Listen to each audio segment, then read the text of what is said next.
hapon sa tanan. We praise God for this opportunity the Lord has given us through our pastors, Pastor Nolan and Pastor Ratini. Indeed, He is a great God and a progressive God. And we praise God no, sa among pag-workout in the ministry. Indeed, noon siya in His word in Leviticus 26:9 that I will look on you with favor and make you fruitful and increase your numbers and I will keep my covenant with you. As we have been working na sa ministry, isa sa gina-reveal gid sa amon ni Lord is always to go back unto His altar. So every day we're doing prayer as well sa among team before we do engagements.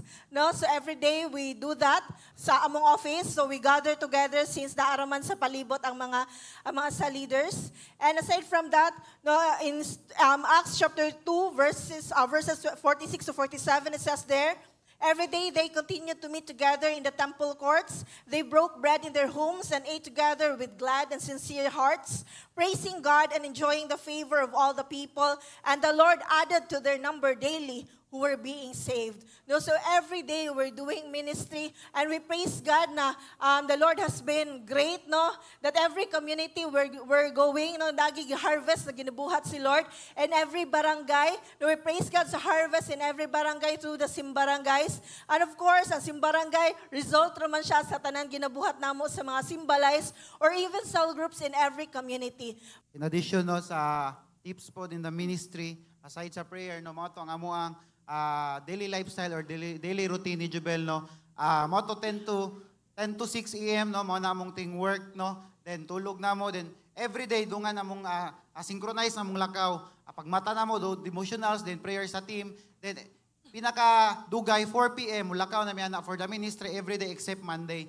Tuesday to Saturday among simbalay no synchronize among time. Pagka 4 lakaw mi sa ministry, hatod na ko siya kung asa siya, then mag-meet me at least 3 to 4 hours among ginagahin every day for the ministry. Then pagka 7 pag humana siya or 8 humana kita din mi, then we go home or mag-date pa mi, and then we have a family time. Then 10 p.m. mo na din ang mag duty. Then praise God for the kani sa area po sa ministry, praise God sa favor ni Lord. We started our home office no in the last quarter of 2018. That time we are less than 6 digits no, among client isa pa lang to kabuok 24,000 ang monthly nga sweldo. But in year 2021 no, after sa COVID, even before sa COVID, gi-increase mi ni Lord.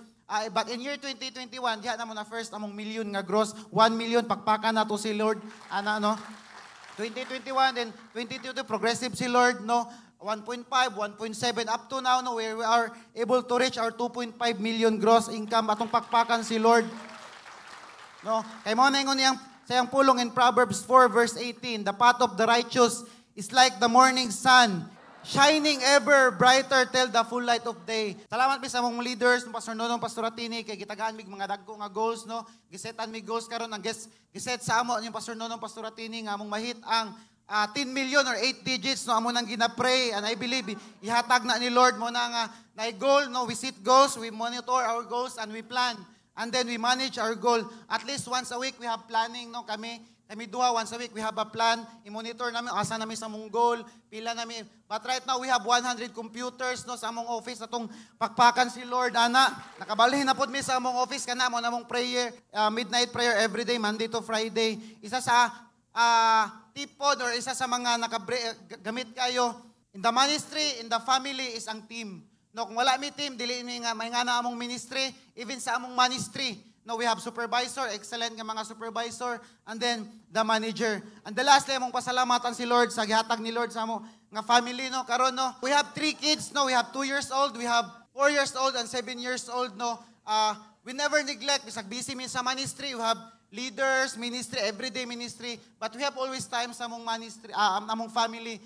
Even last April no, sa Disneyland no, gibisitahan na mo sa Elsa kung napabas siya dito So, grabe nga travels, dili lang kana sa kuan lang na siya sa gawas, but napoy mga travels, mga family vacation no within the Philippines. And then this year pod no, ang pang third time na namo this coming August mo ato og Singapore no.